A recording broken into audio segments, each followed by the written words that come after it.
It has arrived. Friends, we finally have the 5th installation of the BYREDO 18 pan eyeshadow palette. This time for, is this considered a holiday release or a fall release?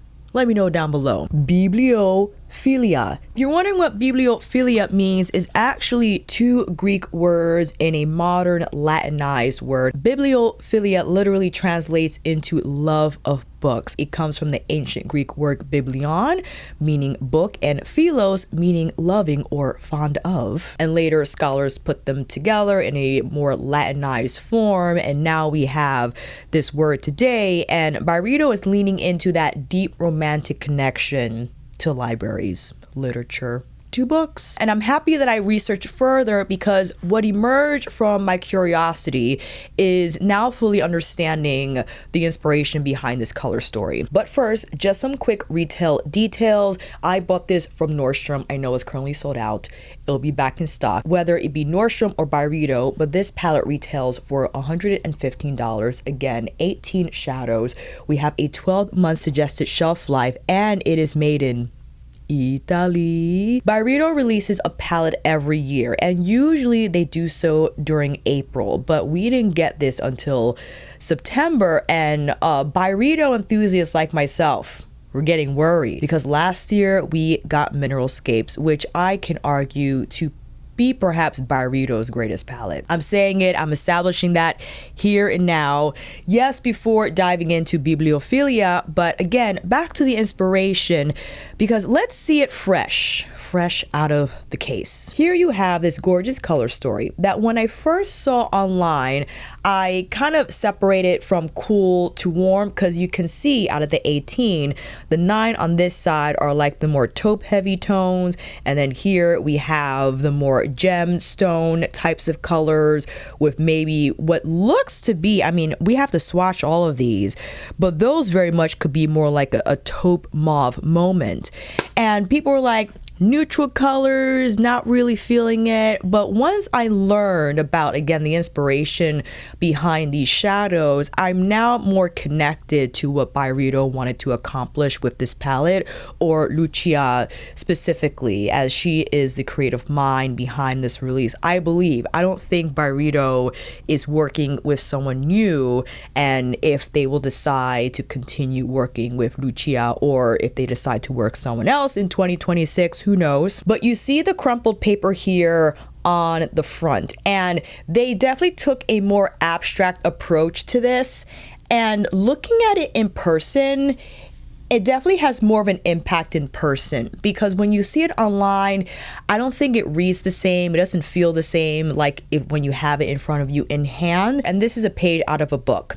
And initially when I saw this, I don't know why I thought newspaper, because silly, newspaper has various font sizes and just looks completely different than a page out of the book. But I think BYREDO took a more abstract approach to the palette design, because they wanted the eyeshadow color story to reflect the love of books, the history behind libraries, and the stories held in these spaces. And BYREDO designed this palette to be a nod to libraries and books. And when reading the names of the colors, Wordsmith, Chronicle, Pages of Wisdom, you see that they're leaning into that literary spirit. And in terms of the colors, they're pulling from parchment beiges, medieval gold, warm taupes, tobacco browns, muted jewel tones that echo the look of aged paper and leather-bound books. Quite an antiquitous feel.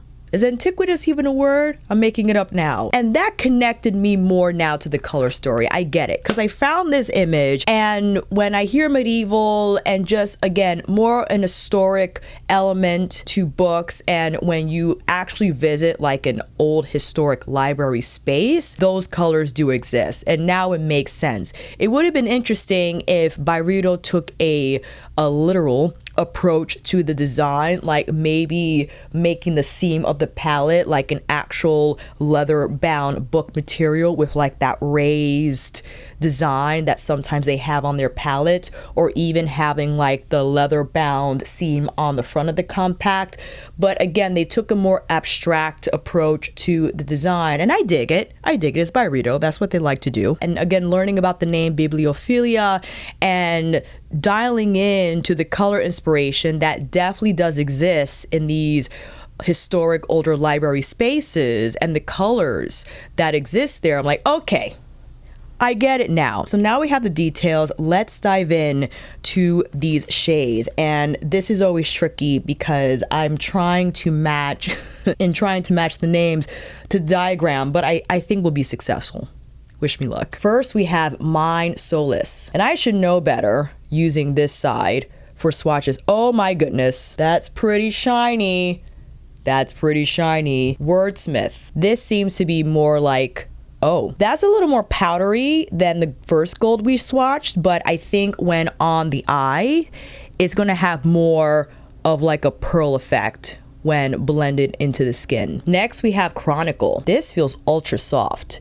Ooh, this is more of like a satin taupe. Epitome. This might be a satin as well. Ooh, that's more like an apricot beige. That's a huge jump in terms of undertone. Woo-wee. Author's Note. Also what feels to be a satin, but this is more of like a bronzy hue of satin. And last in this row, we have Alliteration. Beigey Champagne. That's powdery. I think this is supposed to take on more of like a pearl finish, but when applied on the eyes, I think you just have to be careful with the pickup and how much you lay on the skin. Archivist, what type of taupe do we have here? Oh, this is more of like a lighter taupe shade compared to the first one we swatched. Epilogue, more of like a taupe brown. Librarium, do we have like a gray? Ooh, like a gray silver. First reddish, we are encountering Bibliophile. Satiny, ooh, that's like a beautiful brick red. You know what I'm thinking? Terracotta. And video coming up. I already filmed it, just have to edit it. Looking at the new additions to Sonia G's Tradition series, her Kiyaki, Kakishibu eye and face editions, the TF4, because this smaller brush size is perfect for eyeshadow pans that are a little larger than your standard dimensions, but will not interfere with neighboring shadows. You know we're gonna get into it later, okay? Shiny shade coming up, we have Gateway. Ooh, this looks to be a, oh my gosh. That is a fiery copper shade compared to the first gold we swatched. Now we got, that is definitely, I can see that color exists in the older medieval libraries or just, again, these older spaces that they use different materials to bound books, and also decorative ones at that books were at a time hailed to be treasures, and the way they were bound weren't just with regular whatevers. They were made to be beautiful works of art from the outside as well. And lastly in this row, Pages of Wisdom. What do we have here? Ooh, that's pretty. This is like a mauve bronze. I mean, can you let me know what you think down below? Definitely, I think more mauve than what we see here. Also here, that's more of like a neutral brown. That's getting into taupe brown territory. And now we got this. What a unique shade. It reminds me of what's in the Chanel Le Bouton eyeshadow palette, that like coppery color. Last row, we have Passage of Time, and I'm gonna have to start switching arms. Ooh, yes, we have what looks to be just a beautiful, oh, like an antique gold. That actually is a duochrome. That's having a little bit of duochrome. I know it's hard to see, but from this side, I'm not able to classify it because I'm not a duochrome expert, but something's going on with this shade. It's gorgeous. Next, we have Bookshop, one of the darker colors now in the palette. Ooh, that is that like more, yeah, this is your true espresso brown. That's gonna be our intensity shade for the smoke and the haze, lash line stuff. Next, we have Manuscript, medium brown. Ooh, that's pretty. It's not on the warm side, it's dead on neutral brown. It's like a true cocoa. Soul Escape. Ooh. Ooh, ooh, ooh. Burgundy. Oh, this color right here is so antiquity feeling. This appears to be more like ruby. So here we have Mind Reader compared. Oh my goodness. Yes, that's a lot brighter. This reminds me of Blitz Flame from Mothership 5, Bronze Seduction. But this is a more traditional powder metallic. Oh, the pickup on that is incredible. And the finish as well is just just in time for Christmas. And lastly, we have Biblioteca. Ooh, this is like the wine. Oh my goodness. I love how we have distinctly different undertones for like these gem tones in the shadows. We have the burgundy, we have the more red orange, and now we have this deep, beautiful wine shade. Oh my goodness. In person, when swatched, I think this connects better for sure, because when you see it online, you have your predictions, you're like, I have those shades, and yes, I might have these shades. I will have to go through my entire collection. From a more practical color story standpoint, sure, you don't need these because they exist in other palettes that you might own, but learning about the inspiration and then connecting to what you see here is what bridges the gap. For sure. Here are the swatches again, and keeping them on standby for reference because I am dying now to apply this shade as blush and using the TF4. Now, shadow packs more punch than an actual blush, so I'm just going to tap off the excess. I already have Copper Spice on from Sochi, so we have a strong foundation of terracotta already on the face, and oh my goodness. Nice to know, however, you can use this shade for more intense coloring on the cheeks if you want to go there. You know what I mean? And the application is beyond smooth. I mean, BYREDO shadows in their 18 pan palettes, I can't speak for their mini ones because I do actually have a mini palette, but I didn't dive in far enough to make a comparison that I'm confident in. I could just speak for this formula here. Beyond smooth. This is a matte, but see how like it has like a slurry quality about it where it just moves beautifully on the skin. It's smooth, it's easy to blend, and I can't even imagine how easy this will be on the eyes. You know what I'm saying? Now, the other shadows might be tricky for highlight because this was quite powdery, this pearl. The gold is like wham bam. So very much in your face, and I think a little too dark for my skin tone for highlight. If you're deeper, you could probably try for highlight. So I'm going to stay away from the pearl finishes for now. Maybe I'll try later. We'll see. I want to go in with the cools actually because I want to see how this color looks on my complexion. And I'm actually going to use the new T8, pick up some of that shadow, and start to run it across my entire lid and see what we get. Not too bad. It's cool tone on the swatch, but on me, it gives enough coloring that kind of softly contours the eyes for me. If I were to just place this through the crease, I think it will have more of like a soft shadow effect, but it's not so cool tone that it looks ashy. That's nice, actually. And it's smooth. These shadows blend themselves. And I think why BYREDO 18 pan enthusiasts like myself just eagerly await a release every year. Because in my opinion, the formula has been consistent ever since Prismic. But these shadows, I mean, my goodness, just this probably is one of the best performing. But Mineralscapes is just, I'm going to get into the comparisons later, don't you worry. And I also have Kalahari on standby because Kalahari has similar shades to what's in Bibliophilia, and we'll get to those soon. What should we go in with next? You know, I'm dying to see this one in action. This just crazy gold color that's quite creamy. So I'm not picking up too much because I don't want to overwhelm the lid, but you have great lay down, beautiful adherence, and it just spreads in a way that doesn't look chunky on the lids, because sometimes with these high shine formulas, they can be quite tight on the skin and they accentuate texture. This does not. This has more of a softer lay down on the skin. I'm taking that from lid through crease, and despite already having a matte on the lid, this gold shade successfully laid down where it didn't float away, meaning it actually had adherence even on top of the matte. See that even coverage and that shine?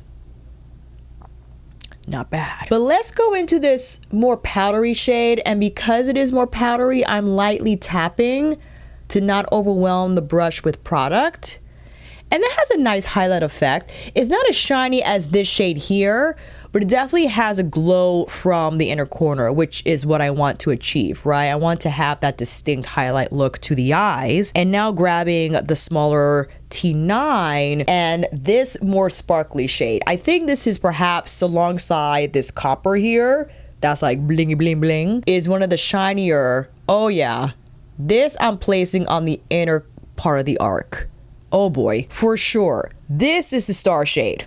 This is what we just applied. So this is gonna be your shiniest shadow in Bibliophilia. If you rather have this on the inner corner, but I'm placing it on the high arc here, because I just think it, excuse me, that is absolutely beautiful. My goodness. I'm just gonna use my finger here to kind of move it around some. What a great shadow. My heavens. What are we gonna go in with next? I'm dying to see the espresso or cocoa brown in action because those would be beautiful smoke shades, but I'm kind of curious to see what we can get from the reds. Of course, they're gonna be your one and done moments, but I think I want to see them as like shader moments as well. So we're going to go in with the more muted burgundy, and I'm going to softly tap the outer corner here. Now keep in mind, these are metallics, but even so, they blend well enough where the edges appear diffuse and they don't look harsh on the skin, where they just stop abruptly at the end of the blend. You can move the product successfully, and I could switch to a more blender type brush where I can move the shadow closer through the crease and maybe take it out some beyond the lash line. And I think that offers a nice escape from your basic browns and espresso shades if you wanted to introduce another color altogether. But I can't even imagine how beautiful this will look all over the lid. I mean, my gosh, that's definitely something we're going to experiment with. I'm going to carry that burgundy here on the lower lash line. I'm going to blend the edges of that metallic. But now I'll take the espresso and use that to stamp the edge of my lash line. Because if you wanted more of an intense base to your mascara or to your lash band, you can use this espresso brown to achieve a little more color intensity there. All right, now I have to go in with this shade. I'm doing it, I don't care. Using T8, and I'm gonna be careful here because I have a feeling this is gonna pack a punch, but I'm starting conservatively because I want control over the placement. So I picked up that color on the side of the brush on purpose so I could get enough on the lid. And once I've seen ample coverage, I'll turn the brush on its side to now whip around that color through the crease and start to shape it so it doesn't look harsh along that line. So you see, when applied in this way, it's gonna have a softer look, right? Because I'm moving it. If I were to use a finger, which I will do after I've placed enough shadow for what I want, or rather for how I want this to look, because I'm trying to smoke it out. So applying it in this way, it's gonna have a more burnished effect. But if we go in with a finger, see how you get the richer wine color coming through? So this is the versatility of the metallic formula from BYREDO. You could soften the effect by applying it in a diffused fashion as you just saw, or if you want to bring more of that color forward like what you see on the actual swatch, follow up with a finger application or a dedicated shader brush, and we could use the T7 and see just that. So a shader is going to bring the true color of that metallic forward if you wanted, again, that wine shade to show on the lid. But I'm dying to see this copper on the inner corner, but on the greater inner lid region. Oh my goodness. This is like So fiery. Ooh, it's like flame on my eyes. I'm taking that wine also on the lower lash line here because I want that all-encompassing look. All right, round 1 is done. Let me apply some lashes and I'll be right back. Round 1 is complete and I am pleased with the shadow textures as well as the color story because you have just beautiful options here, yes, to stay in the neutral territory, but the taupe nuances I think add a different tier of natural haze that I like to play with. And the fact that we have the various undertones of these burgundies and wines just opens possibilities for what you can do. And they combine well with the cool and the warms. It doesn't look out of place in my opinion, and I think encourages the eyeshadow wearer to experiment and explore a little more with how they combine colors. I definitely want to go back in to this mauve, this bronzy mauve, this color here all over the lid, see what we can achieve, maybe mix and match more textures, and if that sounds like a plan, I'll see you back here in a minute. Primer already on the lids, redid the blush and the highlight, and yes, this color here. Let me grab my T5 as I want this to be, oh yes, I love these textures because the mattes, yes, matte, but they have a lovely sheen to them where they don't look dry on the lids, and I think forgiving on various types of lid texture where they have like a blurring effect. This is my shade. This kind of hazy mauve-y taupey something we got going on. Sign me up. All over the lid. Just get it on there. Now, you do get powderiness. It already fell into the pearl pan, so tap a tissue on just to pick up that residue. You don't want to blow on your shadows because you know that will shorten the shelf life for sure. I'm taking this lower here on the Yaha. Ooh, that's pretty. You see that? You see that glow, that little luminous finish to the lids? And let's follow up with, I don't even know, I want to do all the colors. The second eye, actually, let's see this more taupey color in action. If we were to go back on the arm, so we just apply this shade on here. This is what I just picked up, but I kind of want to see what that's doing. So those are similar in finish, or in color, I should say. This has a lighter serving of color. I mean, it still provides shadowing to my lids, but it doesn't have that same rosy mauve tone to that first shadow I applied. But I do like the effect this has on the entire eye. It gives it like that smokiness without it appearing too intense on the lids. And again, impeccable blending. I mean, these virtually float on the skin, where if you're not confident in applying shadow, BYREDO's formula holds your hand in ensuring that even if you deliberately try to mess up, you can't mess up. You will have to intentionally put shadow somewhere else on your face to look crazy. I mean, it's not happening. Now that we have the hazy eyes set up, we can now follow up, which I think will be an interesting step to take. I'm gonna take my smaller T2 and pick up the vibrant red shade and apply it here on the inner part as like a burst of color. But because the texture is so soft, it behaves well when layered. You can see the adherence, it doesn't flake off, it just works with whatever you decide to apply it on.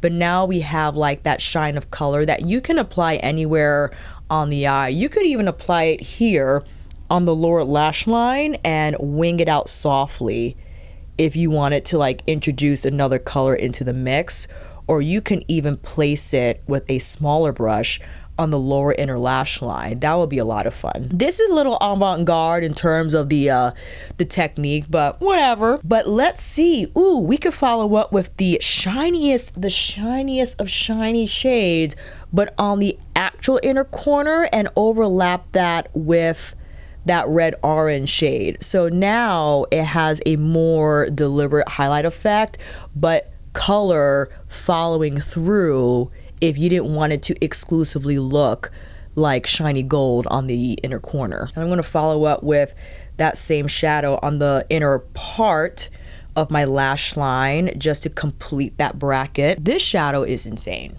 I mean, my gosh. For the outer corner, if we wanted to introduce a little bit of smoke, we most certainly can. I'm dying to apply this more gray on the center. I just want to see the effect it has. See how it kind of gave it a more silvery effect on the lid? But the textures are so soft that look how it just latched on. I just appreciate how soft the textures are because you could layer without the skin looking heavy. Isn't that fun? We're getting crazy over here. And now, okay, espresso shade time, but on the outer V, and I'm gently tapping so I have control over the smoke effect. I don't want it to get too crazy. I just want to invite a little bit of haze here on the outer lid just so that we can smoke out the edges a touch more. And again, explore the capacity of these shadows being layered, because sometimes when you go matte on matte, you run into the challenge of that darker matte successfully being applied evenly where you could actually see the color. But these mattes, even applied on that first shadow we went in with, done. Now this is an interesting eye. You know, we're going in with the cool shades and then we went in with that red orange. Anything is possible. Following up with my T8, I'm just feathering the edges here so they can appear more diffuse. And actually, you know what? I want to take, let's see here, where is it? My T7, the softer pearl shade, just a light tap and whipping that on the brow bone so it can serve as highlight, but also to kind of cut down on the shadow that might have applied too high here. So it's kind of buffing away the excess, if you will. That's pretty. Now for this side, we could leave it as is, right? If you just wanted to go in with perhaps, let's see here, a softer pearl shade, I can go in with the first gold that we applied on the first demo on the lid, but now we're using it as an inner corner. Well, more than inner corner, because I plopped it on a good portion of the inner part of the lid, but I'm taking that mauve shade and just carefully bringing it on the edges of that gold just to kind of buff it down a little bit. And just out of pure curiosity, I want to see what happens if we go in with like this beigey shade on the center, because I think it's interesting just to invite like a different layer of coloring. Ooh, that's pretty. It's interesting because it gave it highlight, but not in the same way that this shadow gives highlight. It lightens the center of the lid and it also brings in that cool undertone, which I think pairs well with the mauve taupe. I like that. And I do want to see this cocoa in action. So in the same way I apply that espresso brown on the avant-garde eye, I'm now tapping carefully on the outer part of my lid, again to invite some smoke. And this packs a lot of punch. I didn't pick up, well, I thought I didn't pick up a lot of shadow, but here we are, just trying to spread it evenly here so it doesn't look too blown out. But I think I am quickly moving into blown out territory, whether I want to or not. I'm gonna fully lean into the haze here. Yes. Ooh, what should we do now? We could keep it as is, right? I could just keep it like so, but I kind of want to bring in this copper, but on the lower inner part of the lash line, because I think that'll be really cool. Also, why not? We can probably, I'm thinking we can use this burgundy as a liner. I think you can apply these wet dry. I think. I'm not entirely sure, but if you do, pick up the shadow first and then wet the brush. I wouldn't wet the pan because I think that cuts down on the shelf life. So if you wanted these shadows to last longer beyond the 12 months suggested timeline, then I wouldn't wet the pan. Oh, we see the red there. We most certainly see the red. Maybe that deeper wine on the outer edge, with that influence how it contrasts. That's not bad. If you want this to pop more without necessarily wetting the shadow, then I would go in with a black liquid liner and then tap the metallic shadow before that liquid liner sets. That will allow the metallic shine, I think, to come more forward because it has that black backdrop of color to bring the intensity forward. But this is okay for now. All right. It's lashes time, and I'll be right back. And here is round 2 using Bibliophilia, and I think this confirmed or eased any suspicions of mixing reds with taupes, cools with warms. You can see how, because of the textures of the shadows, how forgiving layering can be and how fun it is to not just stick to one side or the other, although you very much can if you wanted to simplify the approach. You easily can mix a taupe with the red orange because see how fun it is, see how shiny it is, and it doesn't, in my opinion, look out of place. I think it's an interesting addition. It's a pop of color that works with the more demure shades from like the taupe family in the palette. And again, I truly think it speaks to that book inspiration that BYREDO wanted to achieve. And I certainly feel that they did with the parchment beiges and the medieval gold. Again, that feel of antiquity is present in Bibliophilia. Now, I'm sure you want to see some comparisons. I have Kalahari on standby, Flora Kalahari, excuse me. Let's open her up real quick. This might easily be someone else's favorite because you have a lot of earth tones in one palette. The olives, the turquoises, the teals. This is like an upscale Metropolis. Metropolis also has its own color story, but I can see the similarities. But the standout wine Burgundy is here, and I have the ones from Bibliophilia on standby. So this is more of a literal red compared to what we see here from Bibliophilia, that it has more of that true red undertone where you have more red orange, more burgundy, and more wine. And this copper shade here doesn't have the same like orangey copper feel. This is more sitting on like the rose gold feel of things. So again, this is more like orange tangerine than the one found in Flora Kalahari. And out of the shiny shades, the gold one here, I don't know if it's going to be as shiny as this one here. This one is hecka shiny. So this has shine, but it doesn't have that same powwow factor as the one found in Bibliophilia. But I have to go into Remembrance. Remembrance is just otherworldly. This guy here, let's see how it compares. Here we go. Next to the others. Oh, so this has a little more brown in the backdrop versus we see a truer wine nuance of color in Bibliophilia's metallic.